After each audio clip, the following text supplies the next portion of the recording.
Hello everyone. जैसे कि आज हम लोग फोर्थ पार्ट की तरफ हम लोग बढ़ गए। चौथा पार्ट। तो चौथा पार्ट बेसिकली है कि यहाँ पे हम लोग बेसिकली पेरोल के बारे में पढ़ेंगे, और जो कि मेजर टॉपिक है, और साथ ही साथ और भी कई फीचर्स हैं जो हम लोग इसमें स्टडी करेंगे, जो फीचर्स अभी तक हमारे रह गए थे। ठीक है ना, जैसे manufacturing, BOM, bills of material, ये सब चीज़ें हम लोग को इसमें कवर करनी है। ठीक है ना। प्लस डिस्काउंट हो गया, एक्चुअल बिल्ड क्वांटिटी हो गई, ये सब अभी हम लोगों ने नहीं स्टडी किया, तो वो सब हम लोग इसमें स्टडी करेंगे। तो जैसे कि शुरुआत होगा पेरोल से। यहाँ पे लिखा भी हुआ है payroll in tally prime, but होता क्या पेरोल होता क्या बेसिकली? पेरोल का मतलब होता है एम्प्लॉयज़ की सैलरी का डिटेल मेंटेन करना। क्या करना? जैसे हमारी कंपनी है, हमारी कंपनी में बहुत सारे एम्प्लॉयज़ हैं। अब उनका सारा क्या है, सैलरी का भी स्ट्रक्चर हम चाहते हैं इसी पे मेंटेन रहे। कौन आज प्रेजेंट रहा, कौन एब्सेंट रहा, है ना, किसने कितनी लीव ली है, किसने कितना ओवर टाइम किया है, ये सारा बैठ के कागज पे करना सही नहीं है। हम चाहते हैं मेरे सिस्टम पे ये भी सब हो जाए, और बंदे की सैलरी कैलकुलेट करे तो सही सैलरी उसकी कैलकुलेट हो, ओवर टाइम के साथ हो जाए। अगर उसने एब्सेंट किया तो सैलरी कटेगी, लीव लिया तो सैलरी नहीं कटेगी। समझ रहे ना। और भी कई चीज़ें। प्लस हम सभी लोगों को पता है, जब एम्प्लॉयज़ की सैलरी बनती है तो कुछ लेबर लॉ भी हैं। अब सोचो तो वो लेबर लॉ क्या है? तो लेबर लॉ कहने का मतलब है जैसे पीएफ, ईएसआई, है ना। तो प्रोविडेंट फंड भी बनता है एम्प्लॉयज़ का ना, उनकी सैलरी से कटता है। फिर ईएसआई भी होता है, हेल्थ इंश्योरेंस उनका किया जाता है। तो ये सब एक्ट है गवर्नमेंट के, जो गवर्नमेंट कंपनियों को फॉलो करना पड़ता है। तो कंपनी को ये बेनिफिट्स एम्प्लॉयज़ को देने पड़ते हैं, है ना। तो वो पीएफ ईएसआई को भी हमें समझना होगा, उसके बाद ही हम पेरोल समझ सकते हैं। तो चलिए पहले हम लोग ना इसी को समझते हैं। सबसे मेजर जो आपका है पीएफ एंड ईएसआई, हम लोग बात करने जा रहे हैं पेरोल की। पेरोल को सिंपल लैंग्वेज में अगर समझना चाहते हैं तो पे मतलब पेमेंट करना, रोल मतलब नियम। तो पेमेंट करने का नियम। ठीक है ना। तो जो कंपनी एम्प्लॉयज़ को पेमेंट करती है, उसका कुछ नियम बनाती है, उसी नियम के तहत वो पेमेंट करती है। सही है। फिर इसमें थोड़ा गवर्नमेंट भी बीच में आ जाती है। गवर्नमेंट ने क्या कहा, देखो भाई हमने कुछ एक्ट बनाया है, तुम्हें भी ये फॉलो करना पड़ेगा। लेबरों के हित में है ये, किस में है? Interest of labour. तो लेबरों के इंटरेस्ट में है, तो इसको भी आपको फॉलो करना पड़ेगा। इसमें सबसे पहली चीज आती है पीएफ, फिर आती है ईएसआई। तो पहला हम लोग बात करेंगे पीएफ की। तो सब लोग देखो, लिखा है the employees provident fund and miscellaneous provision act 1952, 1952 में बना दिया। आप सभी को पता है भारत देश आज़ाद कब हुआ? 1947 में। और हमने अपना संविधान कॉन्स्टिट्यूशन लागू कर दिया कब? 1950 में, 26 जनवरी। और फिर 2 साल बाद देखो हमारा सबसे ज़्यादा ध्यान किस पे था? लेबर्स पे। तो लेबरों के लिए पहला कानून बना दिया गया। लेबर मतलब एम्प्लॉयज, जो भी, चाहे वो कंपनी में काम कर रहे हो, चाहे फैक्ट्री में काम करने वाला मजदूर हो, है ना, चाहे वो ब्लू कॉलर हो चाहे वो व्हाइट कॉलर हो। ब्लू कॉलर एम्प्लॉय मतलब मजदूर की बात कर रहे हैं, फैक्ट्री में जो काम कर रहे हैं, ऑफिस में जो काम कर रहे हैं, उनको हम लोग व्हाइट कॉलर एम्प्लॉयज कहते हैं। तो दोनों के लिए लॉ बने हुए हैं। समझ गए?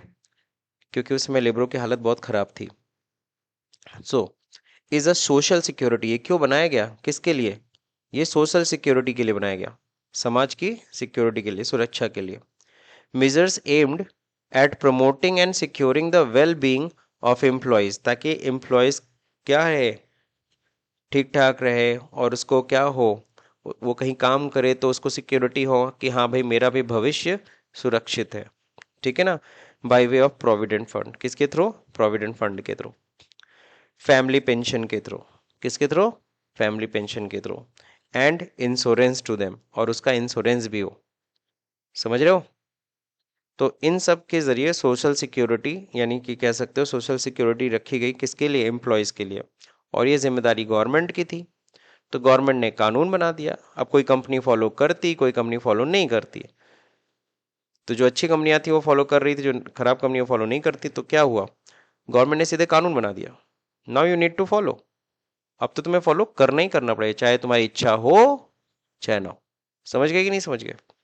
और अगर तुम्हारी कंपनी ने हमारे गवर्नमेंट के बनाए गए पीएफ एक्ट को फॉलो नहीं किया, ईएसआई एक्ट को फॉलो नहीं किया, चाहे चाहे तुम कितनी बड़ी तोपची क्यों ना हो, तुम्हारी कंपनी कंपनी सब बंद कर देंगे। जाओ, बिजनेस ही अपना, तुम बिजनेस ही नहीं कर सकते इंडिया में, खत्म बात।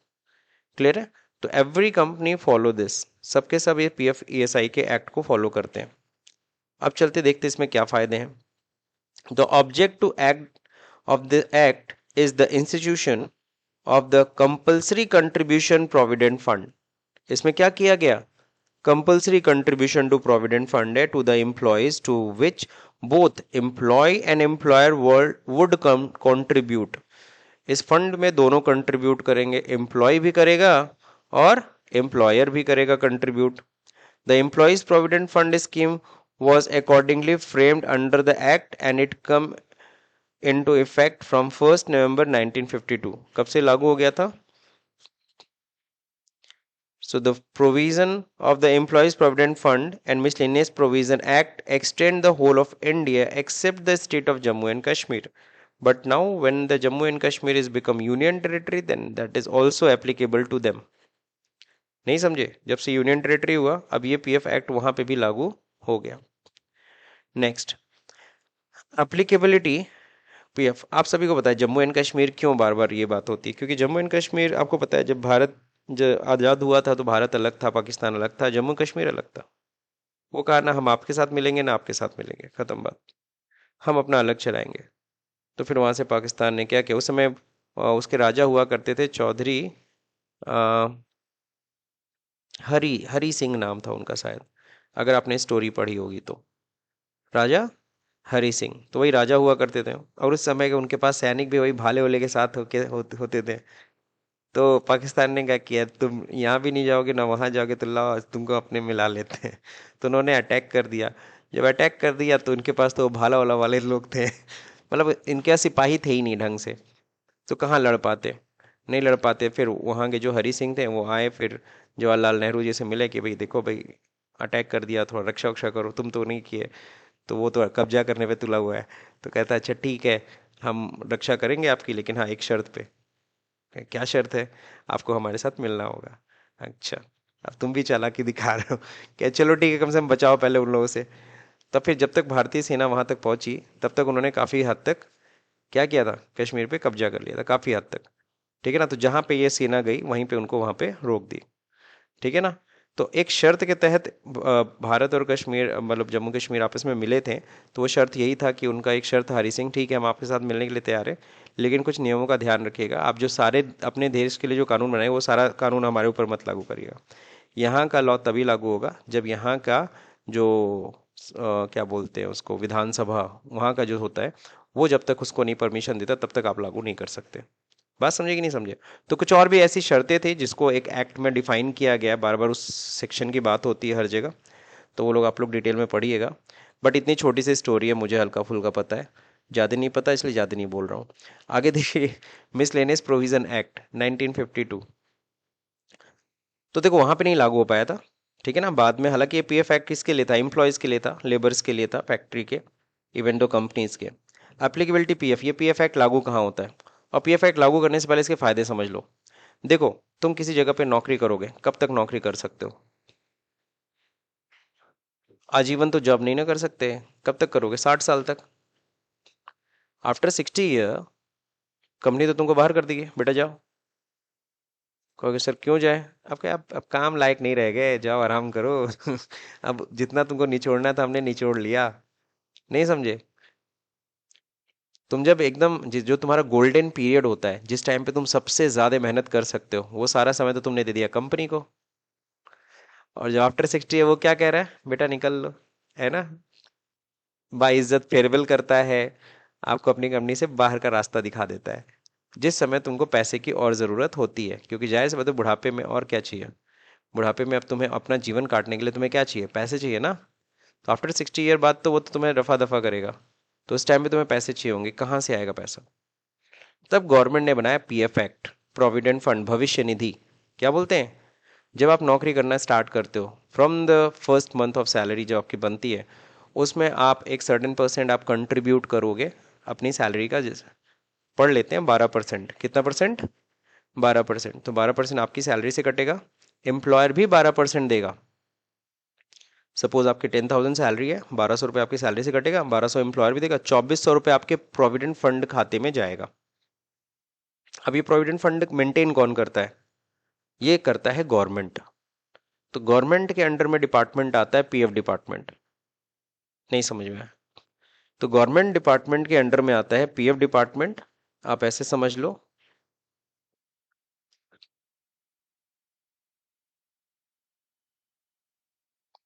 ये देखो, तो यहाँ पे अगर हम बात करें तो बेसिकली गवर्नमेंट डिपार्टमेंट कंट्रोल करती है किसको? गवर्नमेंट का ही है पीएफ डिपार्टमेंट, और यही होता है पीएफ फंड, प्रोविडेंट फंड, है ना। अब इसमें कंट्रीब्यूट कौन कौन करता है? सबसे पहले करता है एम्प्लॉय, एम्प्लॉय करेगा, और कौन करेगा? एम्प्लॉयर। यानी अब अगर सपोज 10,000 आपकी सैलरी, तो 1,200 रुपये कौन दे रहा है? 12% वो देगा, एम्प्लॉय देगा, अपनी सैलरी से कटवाएगा, और एम्प्लॉयर भी कितना देगा? 12%। और ये 24% हर महीने आपके पीएफ खाते में जमा होगा। जमा कौन करेगा? आपका एम्प्लॉयर जमा करेगा। और जब आपने सपोज करो तुमने 30 साल पे नौकरी ज्वाइन की, या 31 साल 32 साल, और फिर तुमने 60 साल तक काम किया, तो आराम से 30 साल तक तुमने जब जॉब किया, 2400 भैया अच्छा खासा अमाउंट तुम्हारा जमा हो गया। और उस पर ब्याज भी बनता रहता है 8%। एम्प्लॉय पीएफ पे 8 पॉइंट समथिंग परसेंट है इंटरेस्ट, अच्छा रेट ऑफ इंटरेस्ट है, इतना बैंक भी नहीं देती। और पता क्या चलता है, जब तुम रिटायर हो गए तो पता चला चलो तुम्हारे पास 20-30 लाख रुपए रहेगा, और उसमें तुम आराम से अपना रिटायरमेंट काट लोगे। Is that clear? समझ गए? जिस तरह की नौकरी रहेगी, जिस तरह की सैलरी रहेगी, उसी हिसाब से फंड रहेगा। तो तुम्हारा ठीक ठाक फंड रहता है जो तुम्हें हेल्प करता है आगे जा करके रिटायरमेंट के बाद। समझ गए कि नहीं समझ गए? एक फिल्म तुमने देखा होगा, बागबान। फिल्म देखा था? तो उसमें नहीं होता है कि एक लड़का रहता है, वो आईसीआईसीआई में काम कर रहा होता है बैंक में। तो जब रिटायर होता है अमिताभ बच्चन, तब उसका एक लड़का रहता है जो उसके पीएफ के पीछे पड़ता है कि हमें कुछ बिजनेस करना, पैसा दे दो। तो फाइनली वो पैसा उसको दे देता है। तो भविष्य निधि आपके बुढ़ापे का सहारा है, आप किसी को मत दीजिए वरना आपका सहारा छिन जाएगा। ठीक है ना? समझे कि नहीं समझे? तो ये है पीएफ। अब क्या है, पीएफ एक्ट लागू कहाँ होता है, किस ऑर्गेनाइजेशन में? अगर मैं भी चाहता हूँ मेरा भी पीएफ कटे, तो मैं क्या करूँ? आप किसी ऐसे ऑर्गेनाइजेशन को ज्वाइन करो जहां पे पीएफ एक्ट लागू होता है। तो सर किस ऑर्गेनाइजेशन में पीएफ एक्ट लागू होता है? जिस भी ऑर्गेनाइजेशन में 20 या 20 से अधिक एम्प्लॉयज काम करते हैं, 20 या 20 से अधिक एम्प्लॉयज काम करते हैं, वहां पे पीएफ एक्ट लागू हो जाता है। ठीक है? तो यहाँ देखो दिया हुआ है, the act shall apply every establishment, हर उस ऑर्गेनाइजेशन में, which is a factory engaged in any industry or employing 20 or more person. जिस भी कंपनी में 20 या 20 से अधिक एम्प्लॉयज होंगे वहां पे पीएफ एक्ट लागू हो जाता है। All employees in such factory or establishment including contract labour but excluding the casual labour receiving wages up to 15,000, अगर तुम्हारी सैलरी अप टू 15,000 है, will be regulated by the provision of the act. आपका PF कटना compulsory है। सही है ना? आपकी सैलरी 10,000 है, 1,200 कटेगा। सही है ना? 12,000 है, 14,400 कटेगा, उतना एम्प्लॉयर भी देगा। 15,000 है, 1,800 कटेगा। 15,000 से ऊपर सैलरी है तो आपसे पूछा जाएगा आपका पीएफ कटे कि ना कटे। आपसे इच्छा जाना जाएगा, आप कहोगे हाँ सर कटे, तब तो कोई भी बेवकूफ ही होगा जो पीएफ एक्ट नहीं लेगा।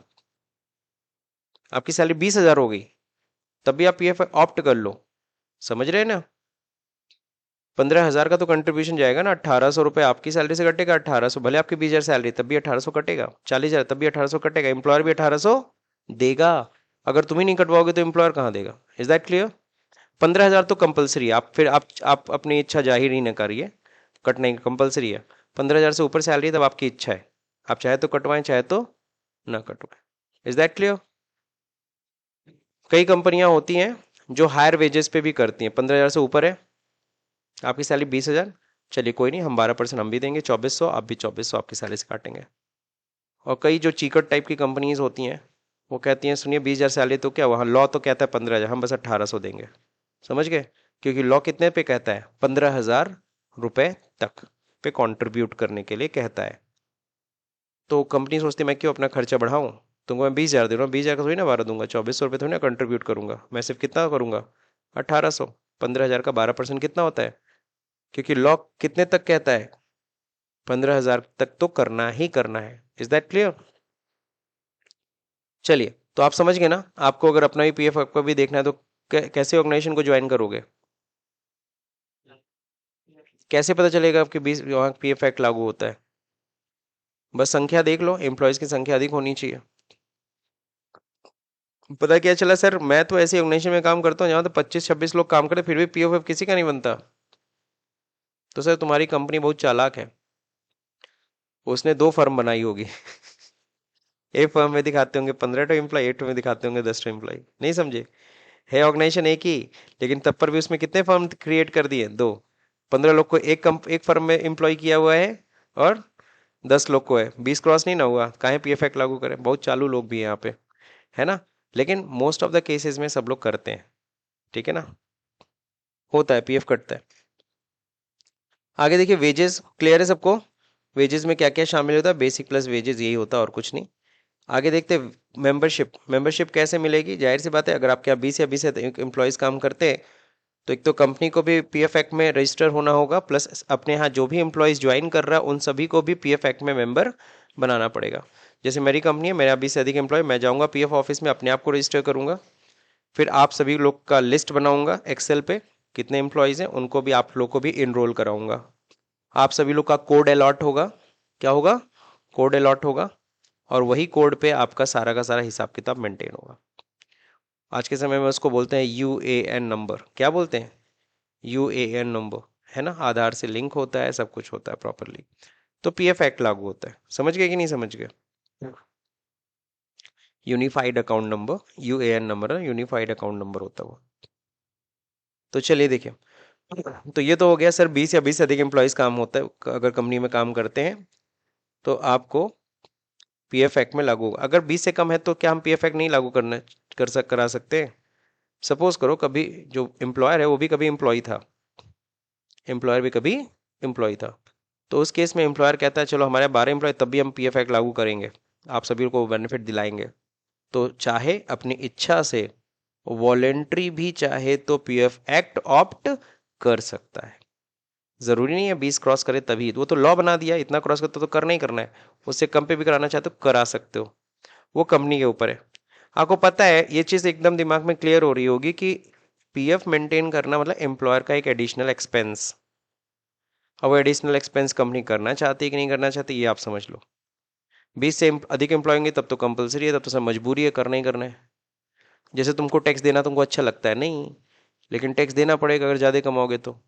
अब ऐसा तो है नहीं कि टैक्स कमाइबे नहीं करोगे, नहीं सर नहीं कमाएंगे, टैक्स हो नहीं देंगे। तो कमाई होगी तो टैक्स देना पड़ेगा, मजबूरी है। सही है कि नहीं सही है? आगे देखते हैं। कंट्रीब्यूशन कितना जाता है? इतना बड़ा चार्ट है, बहुत लंबी थियरी है, इसको सिंपल लैंग्वेज में समझते हैं। This is your simple language. तो ये सिंपल लैंग्वेज में होता है, एम्प्लॉय कंट्रीब्यूट करेगा कितना? 12% of wages goes to EPF. सही है? ईपीएफ क्यों बोल रहे हैं सर, पीएफ क्यों नहीं बोल रहे हैं? ईपीएफ मतलब एम्प्लॉय प्रोविडेंट फंड। एक होता है पीपीएफ, होता है पब्लिक प्रोविडेंट फंड, कोई भी खाता खुलवा सकता है। जैसे नहीं बैंकों में लोग खुलवाते हैं, वैसे आप भी खोलिए, उसमें पैसा जमा करिए, आपको भी ब्याज मिलेगा पीएफ की तरफ से। आप पीएफ में पैसा जमा कर रहे हैं, ठीक है? 15 साल के लिए कम से कम खाता खुलता है वो। कितने साल? 15 साल। सही है?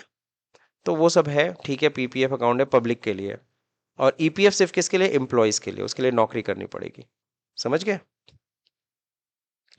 अब एम्प्लॉयर कितना देगा? एम्प्लॉयर देता है 12%। अब इसमें भी लेकिन देखो सेग्रीगेशन है कि 12% में भी कितना होता है? 3.67 तुम्हारे पीएफ में ही जाएगा। पीएफ में सिर्फ कितना जाएगा सर? वो जो 12 देगा उसमें सिर्फ 3.67 ही जाएगा पीएफ में, हाँ। बाकी 8.33% कहाँ चला जाता है? आपके पेंशन फंड में। सर पेंशन फंड भी मेंटेन होता है? हाँ मेंटेन होता है। कौन मेंटेन करता है sir? Provident fund department, EPFO. इससे वो पेंशन देता है तुम्हें, जब कल को आप रिटायर हो गए तो ईपीएफओ देगा पेंशन। बहुत ज़्यादा नहीं मिलता है, 2000 5000 बहुत ज़्यादा मिल गया, तो वो करीबन उतना देता है। वो आपके फ्यूचर मतलब सही है। जिनकी सैलरी कम है तो उनको रिटायरमेंट पे 2000 5000 मिल जा रहा है हर महीना, वही कम है कि नहीं है? ठीक है, मिल रहा है ना कुछ। तो ये कौन देता है पेंशन?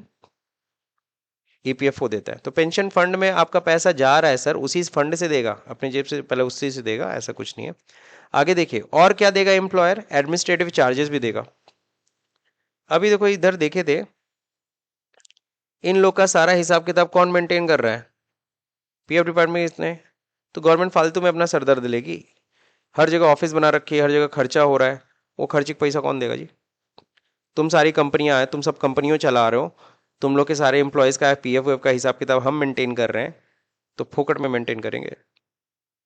मेरा इतना एम्प्लॉयज मैं रखा हूँ, सारा हिसाब किताब खर्चा हो रहा है सब कुछ, कौन देगा पैसा? तो तुम कंपनियों से वसूलूंगा। तो कंपनियों से कैसे लेते हैं देख लो।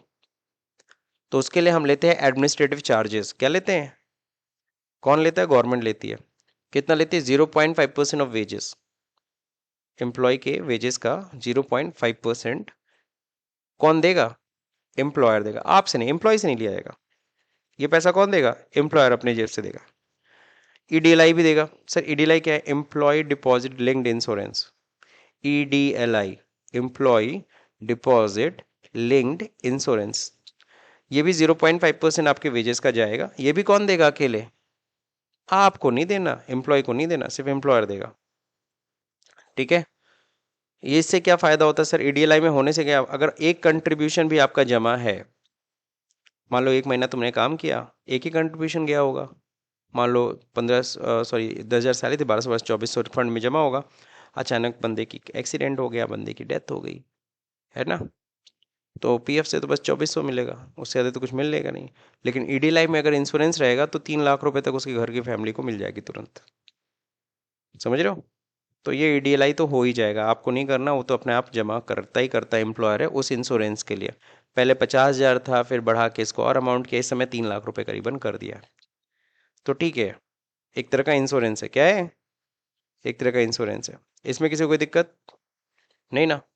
तो यानी कि आप दोगे 12 और एम्प्लॉयर कितना देगा? 12 प्लस 0.5, 0.5 मतलब 13%। कितना परसेंट? सही है। जिसमें आपके में तो इतना ही जाएगा, ये तो गवर्नमेंट ले गई, ये भी गवर्नमेंट ले गई, इंश्योरेंस का कंपनी ले गई। ये इंश्योरेंस है किसका? गवर्नमेंट का। अब एग्जांपल समझाया, मान लो किसी का बेसिक वेजेस है 8,000, डीए है 4,000, एचआरए है 4,500, उसको ओवर टाइम मिल रहा है 1,400, लेकिन जो पीएफ कटेगा वो सिर्फ इतने पे कटता है, बेसिक प्लस डीए का। किसका कटता है? तो बेसिक प्लस डीए कितना हुआ? 12,000 हुआ। सही है। 12,000 का 12% कटेगा, 1,440 रुपये तुम्हारी सैलरी से कटेगा। एम्प्लॉयर कितना देगा? अरे हाउस रेंट अलाउंस, कंपनी जब तुम्हें सैलरी देती है तो बेसिक देती है, डीए देती है, महंगाई भत्ता, फिर एचआरए देती है हाउस रेंट के लिए कि कहीं किराया और एक मकान लेके रह लो। यहाँ तो वहाँ मकान तो है नहीं, है ना। ये सब चीज़ और भी बहुत सारे, टीए होता है ट्रैवलिंग अलाउंस, आने जाने का खर्चा देती है कंपनी कई जगह। यूनिफॉर्म अलाउंस भी देती है, यूनिफॉर्म मेंटेन करने, बहुत सारी चीज़ें। तो कोई कंपनी देती है, कोई कंपनी नहीं देती है, अलग अलग कंपनी का रूल है। ओवर टाइम समझ ही रहे हो? ओवर टाइम करोगे तो ओवर टाइम मिलेगा, नहीं करोगे तो नहीं मिलेगा, कई जगह तो ओवर टाइम करोगे तब भी नहीं मिलेगा, जाओ। है ना। कई कंपनियां तो ओवर टाइम भी करा लेती है, पैसों नहीं देती हैं। आगे देखते हैं। खैर, तो कंपनी के ऊपर डिपेंड है। आगे देखते हैं, आउट ऑफ विच। अब देखो 12,000 रुपए, तो 12,000 का 12% 1,440 तुम्हारी सैलरी से कटेगा। एम्प्लॉयर कितना देगा? वो भी 1,440 देगा। 12% है तुम्हारी सैलरी, जिसमें से 3.67% किस में चला जाएगा? आपके ईपीएफ में जाएगा। और रिमेनिंग 999 किस में चला जाएगा? ये 8.3 आपके पेंशन फंड में। बिसाइड दैट, इसके अलावा एम्प्लॉयर को फिर देना है आपके 12,000 का 0.5%, 60 रुपए। किस बात का? Admin charge. फिर 60 रुपए और देना है, किस बात का? ईडीएलआई। समझ गए? So the employer has to pay total expense 1,560 रुपए। तुम दोगे 1,440, एम्प्लॉयर देगा 1,560। ये रहा सारा हिसाब। ठीक। तो ये आपको पता होना चाहिए। The employer will get rupees, employee को एक तरह से कितना मिल रहा है आपको पता है, उसकी टोटल इन सब की सैलरी सब जोड़ोगे तो करीबन आ रहा है 17,900। लेकिन उसका 1,440 रुपये कट जाएगा पीएफ, तो उसके हाथ में कितना आएगा? 16,400। सही है कि नहीं सही है? आजकल एक नया चलन आया है, कंपनियां बताती हैं सीटीसी। क्या बताती हैं? यहाँ इसकी सैलरी कितनी है? 17,900। अब क्या होता है, एम्प्लॉयर का कंट्रीब्यूशन जो 1,560 है वो भी सिम जोड़ देते हैं 17,900 में। इस बंदे की अच्छा ग्रॉस सैलरी वैसे कोई बताएगा तो कितना बताए? 17,900 ग्रॉस सैलरी है। इन हैंड सैलरी कितनी है? हाथ में कितनी आ रही है? लेकिन आजकल ग्रॉस सैलरी कोई नहीं बता, आजकल सीटीसी बताते हैं, कॉस्ट टू कंपनी। सीटीसी मतलब कॉस्ट टू कंपनी। ये 1,560 रुपये भी तो तुम्हारे ऊपर ही खर्च हो रहा है कंपनी का। तो कंपनी आजकल क्या करती हैं, 17,900 में ग्रॉस सैलरी में ये भी जोड़ देती हैं और वो बताती हैं सैलरी आपको। उससे क्या होता है, सैलरी और ऊपर दिखती है, ज़्यादा दिखती है। समझ रहे हो? कॉस्ट टू कंपनी मतलब तुम्हारा कॉस्ट मेरे ऊपर कितना आ रहा है, क्योंकि ये तो तुमको दे ही रहा हूँ, ये भी तो देना पड़ रहा है, तुम्हारा ही हिसाब, तुम्हारी खर्चा तो है, तुम्हारे ऊपर ही तो खर्च कर रहा हूँ। तो कॉस्ट टू कंपनी। चलिए, फाइलिंग रिटर्न्स क्या होते हैं पीएफ में? अलग अलग फॉर्म होते हैं। कोई नया कंपनी, जैसे मेरी कंपनी में कोई नया एम्प्लॉय आया तो वो ज्वाइन करेगा ना, तो उसको आप फॉर्म 2 भरवा लेंगे। जब तुम किसी कंपनी में ज्वाइन करते हो तो वहाँ पे क्या होता है, 1-2 दिन इंडक्शन प्रोग्राम चलता है, कई जगह पे तो 1-1 हफ्ता इंडक्शन प्रोग्राम चलता है। इंडक्शन मतलब इंट्रोडक्शन, कंपनी का इंडक्शन कराया जाता है, कंपनी के बारे में बताया जाता है, कंपनी का गोल क्या है, कंपनी क्यों काम कर रही है, आपका जॉब क्या है, आपको क्या करना है, आपको ट्रेनिंग दी जाती है। उसी दौरान ट्रेनिंग वेनिंग के दौरान आपसे ये सब फॉर्म भरवा लिया जाता है, फॉर्म 2, जिसमें आपका ज्वाइनिंग होता है, फॉर्म होता है जिसके जरिए आपको पीएफ में ज्वाइन कराया जाता है। समझ गए? ठीक। अब क्या होता है, return of the prescribe form कब तक फाइल करना है? ये फॉर्म 2 अगले महीने की 15 तारीख को। कौन जमा करेगा? एम्प्लॉयर करेगा। तुमसे बस फॉर्म भरवाएगा, जमा कौन करेगा? एम्प्लॉयर। और भी कई सारे फॉर्म हैं। Declaration form for new joining, नया ज्वाइनिंग के लिए कितना है? फॉर्म नंबर 2 कब तक जमा करना है? अगले महीने की 15 तारीख को, पीएफ ऑफिस में। कहाँ पे? अब तो सब ऑनलाइन होता है। क्या होता है? ऑफलाइन नहीं। पीएफ ऑफिस गोरखपुर का देखे हो कहाँ पे? लेबर ऑफिस, वो देखो, कार्मल स्कूल देखे हो ना? कार्मल स्कूल के जस्ट अपोजिट में बड़ी सी बिल्डिंग है, पीएफ ऑफिस। आगे देखिए, monthly contribution of the employer. हर महीना तुम्हारा कंट्रीब्यूशन जमा होगा, एम्प्लॉयर भी अपने जेब से जमा करेगा। तो उसके लिए चालान, आपको पता है गवर्नमेंट को कोई भी पैसा देना है किससे देते हैं? तो पीएफ चालान होता है। अगले महीने की 15 तारीख तक पीएफ जमा हो जाना चाहिए। इस महीने का पीएफ अगले महीने की 15 तारीख, अगले महीने का पीएफ उसके अगले 15 तक जमा हो जाना चाहिए। समझ गए? किस बैंक में नॉर्मली जमा होता है? अब तो किसी बैंक से जमा हो जाए। Return of employees qualification during the last month, है ना? लास्ट मंथ अगर कोई क्वालिफाई हुआ है, कोई टेम्पररी एम्प्लॉय था वो परमानेंट हो गया, तो उसका डिटेल फॉर्म 5 में दे दीजिए अगले महीने की 15 तारीख तक। Return of employee leaved the organization during the last month, कोई छोड़ के चला गया तो उसका ये बताना कि भाई अब उसका हम कंट्रीब्यूशन नहीं जमा करने वाले हैं, गया हमारी कंपनी छोड़ के, अब उसका मैं 12-13% जमा नहीं करने वाला। तो उसके लिए फॉर्म डिक्लेरेशन फॉर्म भरना है, फॉर्म 10, अगले महीने की 15 तारीख तक। मंथली रिटर्न हर महीना जिसका इसका मैं पीएफ जमा करूंगा उसका पूरा डिटेल बनाऊंगा ना, इस बंदे का इतना सैलरी था, इतना पीएफ बना, इस बंदे का इतना सैलरी था, इतना पीएफ बना। वो ब्यौरा मुझे देना होता है 12A में, पीएफ ऑफिस में 15 तारीख को। एनुअल रिटर्न पूरे साल का, पूरे साल भर में किस एम्प्लॉय का कितनी सैलरी थी, कितना पीएफ कटा, कितना जमा हुआ, ये सारा हिसाब कब देना है? फॉर्म 3A 6A में, अगले महीने की 30, बिफोर 30 अप्रैल, मार्च के बाद 30 अप्रैल के पहले।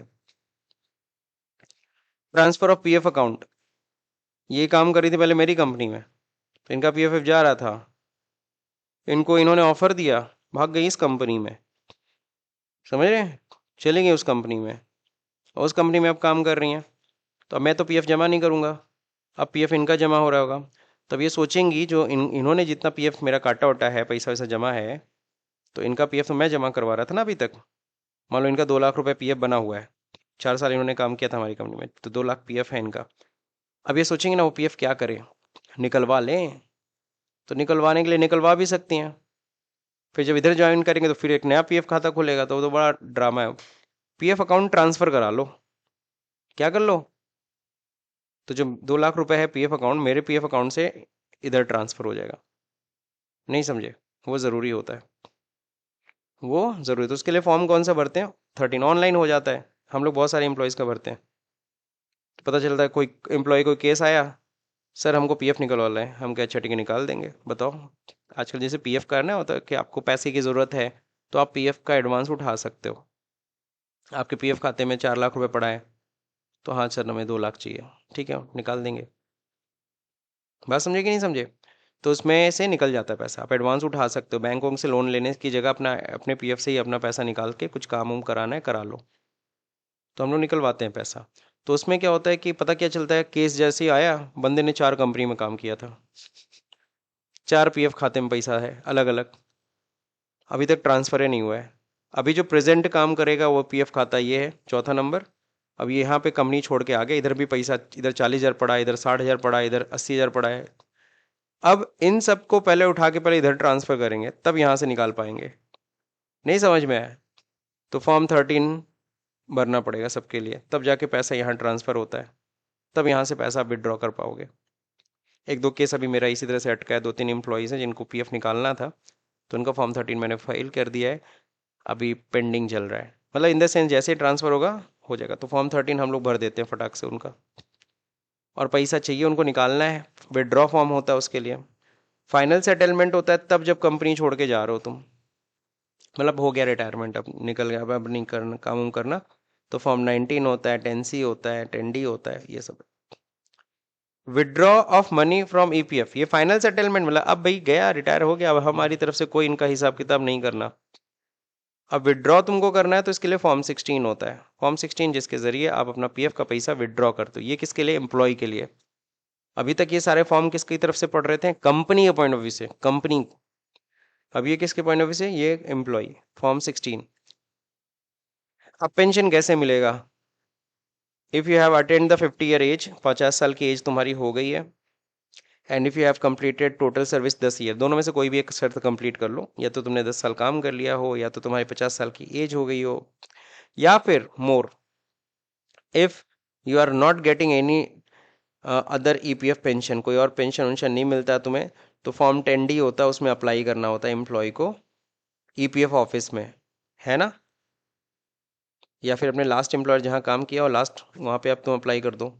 If you want to draw pension from the different place, तुम नौकरी कर रहे थे गोरखपुर में, अब जा रहे हो तुम कहाँ पे? अपने, तुम्हारा घर लखनऊ है, तो लखनऊ में तुम अब चले गए, वहाँ तुमको चाहिए, तो वहाँ पे भी एक डिटेल देना होगा अपने बैंक का, डिटेल विटेल, ताकि सारा सारा का सारा पेंशन तुम्हें वहाँ मिले, इस सिटी में नहीं, वहाँ पे, उस खाते में।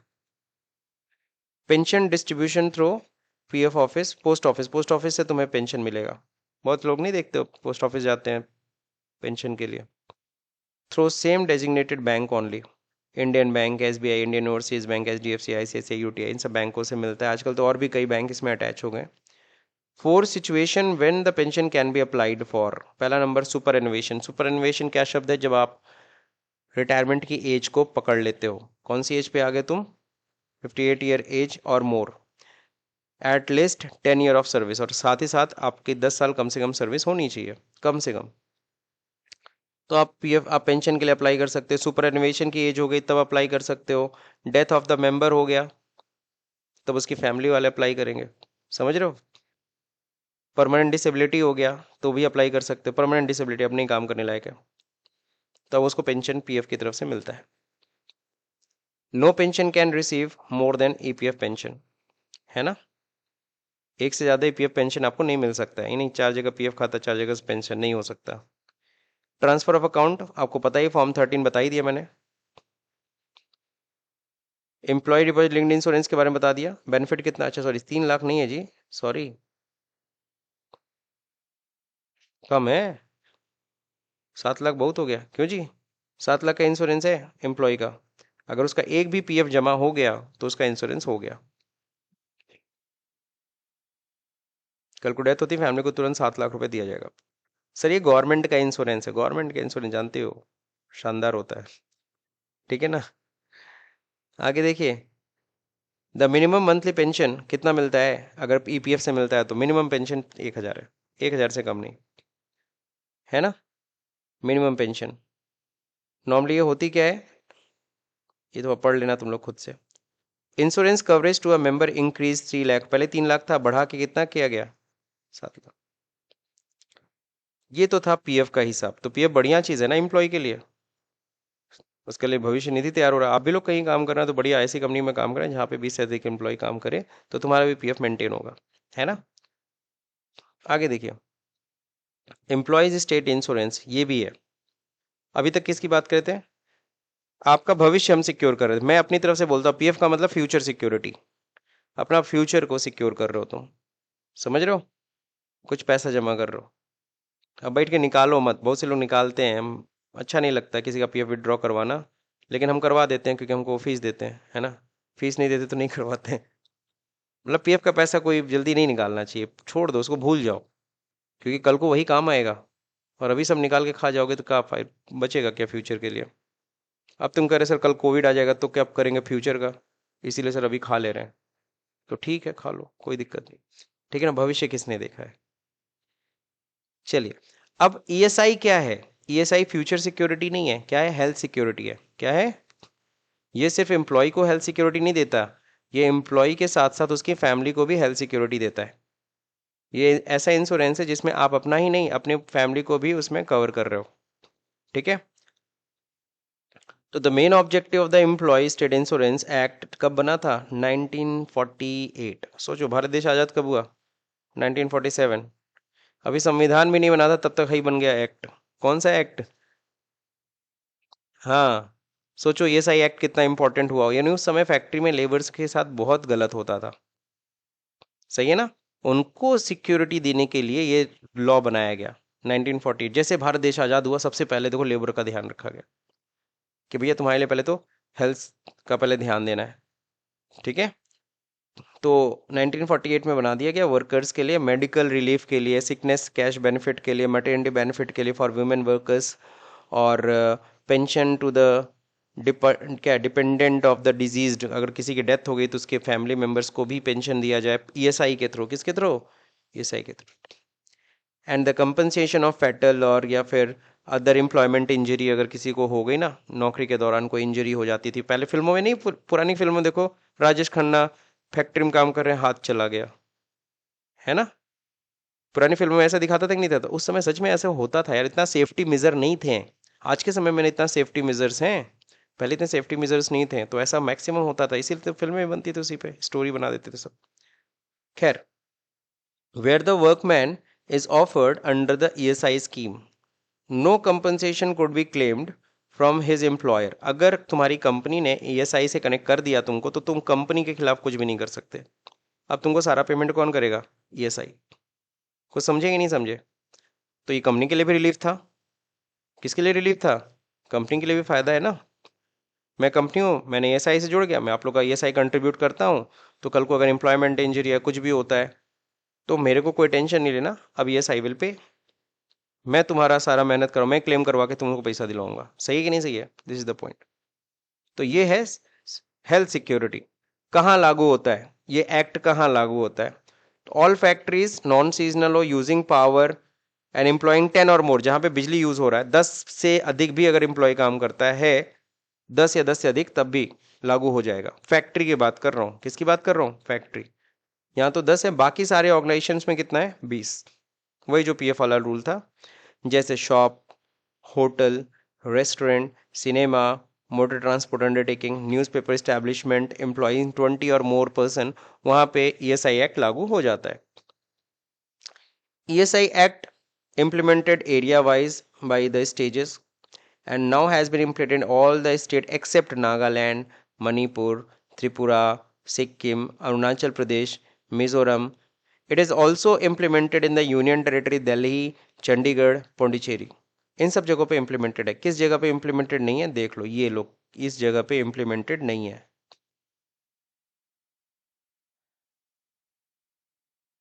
समझ गए?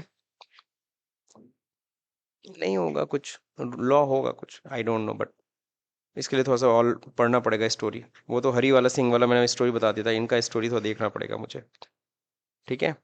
क्यों यहाँ नहीं लागू होता? ये आई थिंक 7 सिस्टर्स ही तो हैं, जिसमें से 6 लोग दिख रहे हैं, एक सातवीं पता नहीं कहाँ गई। ठीक है, आगे देखते हैं। अगला है एम्प्लॉयज कवर्ड। ये कहाँ पे एम्प्लॉय भाई? Every employ. इसमें अगर तुम्हें बेनिफिट लेना है तो तुम अपनी सैलरी 21,000 से ऊपर मत करना। अगर तुम्हारी सैलरी 21,000 से ऊपर गई तो तुम्हें ईएसआई बेनिफिट नहीं मिलेगा। ईएसआई बेनिफिट किसके लिए? सिर्फ और सिर्फ ऐसे एम्प्लॉयज के लिए जिनकी मंथली सैलरी 21,000 रुपए तक हो, वो भी ग्रॉस सैलरी। किसकी बात कर रहे हैं? वहां तो बेसिक प्लस डीए था, यहाँ पे ग्रॉस सैलरी सब जोड़ जाड़ के 21,000 रुपए से ज्यादा अगर सैलरी बनी तो ईएसआई से तुम बाहर कर दिए जाओगे। क्यों? ऐसा क्यों सर? अरे जब 21,000 तक थे तुम गरीब एम्प्लॉय थे, तो तुम खा रोटी कपड़ा मकान ही जुटा लो, ये बहुत है। हेल्थ सिक्योरिटी कहाँ से देख पाओगे उतने पैसे में? तो मैं खड़ा हूँ, गवर्नमेंट खड़ी है तुम्हारे लिए। अब 21,000 से ऊपर कमा रहे हो, देख लो अपना खुद का, हाँ खुद ही हेल्थ इंश्योरेंस करा लो, खुद देख लो, अब मैं नहीं कुछ करने वाला। नहीं समझे? तो गवर्नमेंट हेल्थ सिक्योरिटी कब तक देगी आपको? ईएसआई में आप कब तक मेंबर बने रहोगे? जब तक आपकी सैलरी 21,000 रुपए तक है। जैसे 21,000, यानी समझ गए ना, ये किसके लिए? फैक्ट्री के मजदूरों के लिए, है ना, जिनकी वेजेस कम होती है। आपको भी मिलेगा अगर आपकी सैलरी 21,000 रुपए तक है। जैसे 21,000 से ऊपर गई, आप ईएसआई के बेनिफिट से बाहर। आपका ईएसआई फिर नहीं कटेगा, ईएसआई भी नहीं कटेगा भाई। चलिए देखते हैं। तो ये 21,000 समझ गए, कहीं कोई दिक्कत? Contribution clear? कंट्रीब्यूशन देखते हैं, बड़ा शानदार कंट्रीब्यूशन है। चलिए इसको, अब इतना लंबा लंबा थ्योरी कौन पढ़ेगा, सीधे आते हैं ना, शॉर्ट तरीके से समझते हैं। देखिए, एम्प्लॉय को कंट्रीब्यूट करना है अपनी सैलरी का, ग्रॉस सैलरी का सब जोड़ जाड़ के जो आता है ग्रॉस सैलरी, उसका 0.75%, 1% से भी कम कंट्रीब्यूट करना है। एम्प्लॉयर कितना देगा? 3.25। सबसे ज्यादा कौन दे रहा है? एम्प्लॉयर। आपसे कितना लिया जा रहा है? बहुत कम। सही है ना? तो बहुत थोड़ा सा पैसा देना और उतना सारा बेनिफिट मिलेगा, है ना? ऐसा बहुत कम ही जगह होता है, सिर्फ गवर्नमेंट ही ऐसा कर सकती है। ठीक। अब देखिए यहाँ पे, अगर किसी का वेजेस 2200 से कम बनाए तो नील, 2200 से ऊपर बनाया तब तो इतना देना पड़ेगा। आपको नहीं देना होगा, एम्प्लॉयर तो देगा 3.25, आपका अगर 2200 से कम बनाए। अब किसी मैंने 20 दिन छुट्टी ले लिए, उस महीने 10 दिन की सैलरी सपोज 2200, या चलो 5 ही दिन काम किए, 6 ही दिन काम किए, 2200 बना, तो उस महीने तुमको कुछ नहीं देना, सिर्फ कौन देगा? एम्प्लॉयर अपना कंट्रीब्यूट करेगा। सही है। ईएसआई लिमिट हैज इंक्रीज्ड 21,000, पहले 15,000 थी, बढ़ा के इसको 21,000 किया गया है। कब से? 1 अक्टूबर 2016। अब और बात हो रही है कि इसको और बढ़ाया जाए, इसके ब्रैकेट को और बढ़ाया जाए, 21,000 से और 30,000 या समथिंग किया जाए। तो देखो गवर्नमेंट करती है कि नहीं करती है। ये इससे हुआ कब है? ये जो मोदी सरकार आई है तभी तो, इसको 14 में आई है लोग सरकार, उन्होंने 16 में बढ़ा दिया इसकी लिमिट को 15 से 21। हालांकि पहले ही बात हो रही थी, पहले भी थी बात, प्रोविजन में था। आगे देखते एग्जाम्पल। अगर किसी की सैलरी है बेसिक से वेजेस है 5,000, डीए है 2,500 और एचआरए है 2,000, सब मिला के उसको कितना मिलता है? 9,500। तो 0.75% इन 71 रुपये 25 पैसा कटेगा तुम्हारी सैलरी से। ये सब पीएफ भी कटेगा, हाँ वो 12% कटेगा, और ये भी कटेगा 0.75 भी कटेगा। समझ गए? और एम्प्लॉयर कितना देगा? 308 रुपये। सबसे ज़्यादा तो एम्प्लॉयर दे रहा है तुम्हारे हिस्से का। सही है। तुम्हारे फ्यूचर, तुम्हारे हेल्थ सिक्योरिटी में कंट्रीब्यूशन पीरियड और बेनिफिट पीरियड होता है। अगर तुमने इस पीरियड में कंट्रीब्यूट किया, कंट्रीब्यूशन पीरियड चलता है फाइनेंशियल ईयर के अकॉर्डिंगली 6-6 महीना, और बेनिफिट पीरियड चलता है कैलेंडर के हिसाब से 6-6 महीना। अगर तुमने इस पीरियड में कंट्रीब्यूट किया तो उसका बेनिफिट तुम्हें इस साल मिलेगा, यानी सितंबर में अगर कंट्रीब्यूट कर दिया ना, अप्रैल से सितंबर, तो अक्टूबर मार्च तक नहीं फायदा, मतलब सॉरी, दिसंबर तक फायदा नहीं उठा पाओगे। कब से फायदा उठाओगे? जनवरी से उसका बेनिफिट तुम्हें मिलना शुरू होगा। समझ गए कि नहीं समझ गए? और 1 अक्टूबर से, तो यहाँ पे अब तुम हर साल काम कर रहे हो तो तुम्हारा पूरा साल ही कवर हो गया। ये तो बस प्रॉब्लम होगा ज्वाइनिंग की डेट पे, बाकी टाइम पे तो आपको पता है, जब पूरे साल काम करो तो पूरे साल फाइनेंशियल में कंट्रीब्यूशन दे रहे हो और कैलेंडर ईयर में फायदा उठा रहे हो, तो पूरा साल तो कवर हो ही गया ना। नहीं समझे? मान लो तुम्हारी ज्वाइनिंग हुई मई में, तो मई में तुम कंट्रीब्यूट किए, तो मई में उसका फायदा बेनिफिट मिल पाएगा? नहीं मिल पाएगा, क्योंकि ये जो कंट्रीब्यूशन पीरियड में अगर आ रहे हो तो तुम्हारा फायदा मिलेगा अगले साल जनवरी से। ठीक। और इसमें कंट्रीब्यूट किया तो अगले साल जुलाई से। तो देखो ना, जनवरी से दिसंबर, और यहाँ April to March. Now benefit provided to the employees under the provision, ये मेनली है समझना कि बस देख लो क्या क्या फायदे देती है ईएसआई आपको। ईएसआई सबसे पहले तो मेडिकल बेनिफिट देती है, ट्रीटमेंट, चाहे आपको चाहे आपकी फैमिली मेंबर में कोई भी प्रॉब्लम हो, आजकल स्मार्ट कार्ड बनता है, स्मार्ट कार्ड जैसा बन जाएगा ईएसआई कार्ड। ठीक है ना? पहले होता था पूरे परिवार जाता था, फोटो खिंचाता था, फैमिली फोटो आईडी कार्ड बनती थी, और उस पर राशन कार्ड जैसा होता था, तो उसमें कोई भी इलाज करा ले, हॉस्पिटल में एंट्री हो जाती थी, दैट्स इट, सारा खर्चा ईएसआई पे करती थी। आज भी स्मार्ट कार्ड जैसा बन गया है, छोटा सा कार्ड है, लेके जाओ, आपका अपनी फैमिली मेंबर किसी को भी कोई भी प्रॉब्लम है, इलाज कराओ। ईएसआई के हॉस्पिटल्स होते हैं, ईएसआई से बहुत सारे जुड़े हुए हॉस्पिटल हैं। अभी मैं तुम्हें दिखाता हूँ लिस्ट।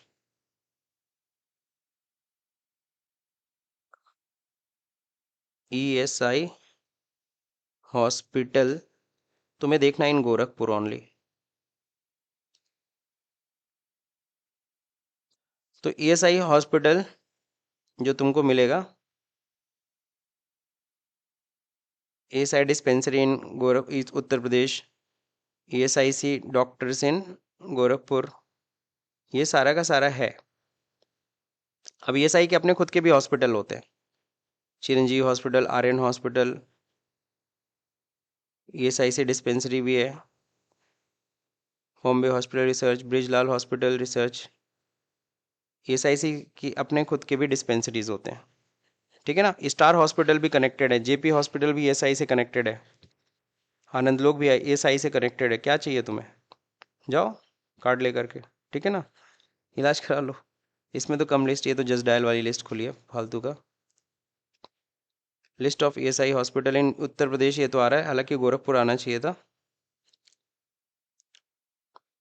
सदर में भी जाओगे ना तो वहाँ लिखा हुआ ऊपर ईएसआईसी, वो वाला अलग सेक्शन बना हुआ है उन लोग के लिए। तो ईएसआईसी हॉस्पिटल, बहुत सारे ईएसआई हॉस्पिटल पूरे कनेक्टेड हैं।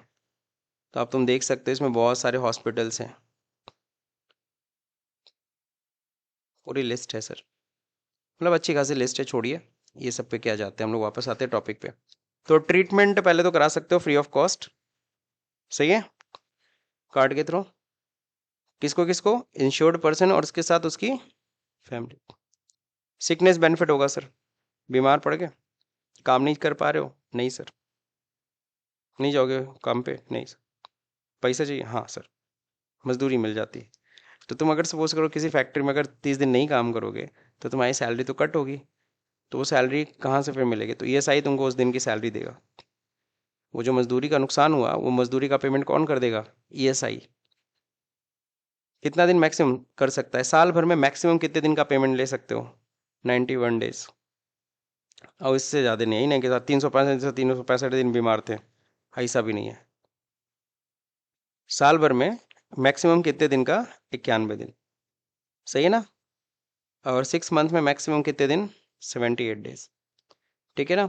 कितने परसेंट तक पेमेंट मिल जाता है, 70%। मान लो तुम्हारा वेजेस था 10,000, तो 10,000 का 70% यानी 7,000 तक पेमेंट मिल जाएगा ईएसआईसी। इसीलिए देखते हो कि जब कभी ना हॉस्पिटल जब कंप्लीट हो जाता है उसके बावजूद सब लाइन लगाए रहते हैं अपना वो सर्टिफिकेट लेने के लिए, ताकि उनको सर्टिफिकेट इतने से इतने दिन तक बीमार थे, तब वो ईएसआई में क्लेम करते हैं उसी से। जब क्लेम करते तो ईएसआईसी से पैसा मिलता है उनको। सोचो बीमार हुए तो इलाज का भी खर्चा फ्री, ऊपर से जो जितने दिन नहीं गए उसका भी पैसा ईएसआईसी दे रहा है। अब बताओ ऐसा कौन सा इंश्योरेंस है, ऐसा कोई इंश्योरेंस होता है क्या। हेल्थ इंश्योरेंस क्या कहती है, हॉस्पिटल का इलाज का खर्चा दे देंगे। अब एक महीना नहीं जा पाए जॉब पे, उसका पेमेंट कंपनी तो देगी नहीं, अब वो कंपनी, वो कभी कोई हेल्थ इंश्योरेंस कंपनी देती है क्या, तो ये देखो ये दे रही है, ये है गवर्नमेंट का इंश्योरेंस। क्लियर। अगला, परमानेंट डिसेबल बेनिफिट। अगर परमानेंट डिसेबल हो गए, काम करने लायक नहीं हो गए, तो भी कंपनी आपको पेमेंट करेगी। कब तक, जब तक आप, समझ गए ना। और कितना पेमेंट करेगी, 90% ऑफ योर वेजेस। किस केस में, परमानेंट डिसेबल के केस में। अब काम करने लायक नहीं, कितनी सैलरी थी, 15,000, 15,000 का 90% कंपनी देगी, इंश्योरेंस कंपनी देगी, ईएसआईसी देगी आपको, सही है। अगला, या फिर कई बार होता है कि आपको, पहले आप ऐसी जगह काम करते थे जहाँ पे आप 18,000 पा रहे थे, अभी ना आपका हाथ या पैर चला गया तो आपको ऐसी जगह रख दिया गया जहाँ पे आपको 12,000 रुपये मिल रहा है, तो कितना नुकसान हो गया आपको, 6,000 का। तो 6,000 का 90% देगी, किसका, 6,000 का 90% देगी। इतना नुकसान हो गया ना तुम्हारा डिसेबलमेंट की वजह से, तो उसका पेमेंट कर। डिपेंडेंट बेनिफिट समझ गए ना, बंदे की डेथ हो गई, अब फैमिली वालों को पेमेंट करेगी 90% तक। मटर्निटी बेनिफिट सिर्फ एम्प्लॉय, सिर्फ और सिर्फ महिलाओं को मिलता है कन्फाइनमेंट एंड प्रेगनेंसी के केस में। और कितना है, लास्ट 70 डेज, बात समझे ना। तो जो लास्ट 70 डेज होते हैं उस तक पहले तो आपको जाना नहीं है, और उस केस में उसका फुल वेजेस मिलता है। कंपनी क्या करे, इंश्योरेंस कंपनी ईएसआई से फुल वेजेस देगी, 70 दिन का, लास्ट 70 दिन का पेमेंट। फ्यूनरल एक्सपेंस, क्रियाकर्म के लिए भी पैसा देती है, 15,000 रुपये तक लमसम, समझे ना। क्रियाकर्म के लिए डेथ हो गई, अब उसके क्रियाकर्म के लिए 15,000 रुपये तक देती है ईएसआईसी। और कोई देता है, नहीं देता, लो दे रहा है, इतना कम है, ठीक है। तो ये इंश्योरेंस किसका है, ये था ईएसआईसी बेनिफिट। तो आपको सवाल तो सर इतना सब हम लोग को पढ़ा दिए आप, लेकिन हम लोग को यहाँ पे टैली में क्या किससे मतलब है, टैली में यहाँ पे मतलब है कंट्रीब्यूशन से। किससे मतलब है, कंट्रीब्यूशन से। चाहे हम पीएफ की बात करेंगे तो पीएफ में हमें ये ध्यान देना है, एम्प्लॉय कितना देता है, एम्प्लॉयर कितना देता है, एम्प्लॉयर का पीएफ में कितना जाएगा और ईएसआई में कितना जाएगा।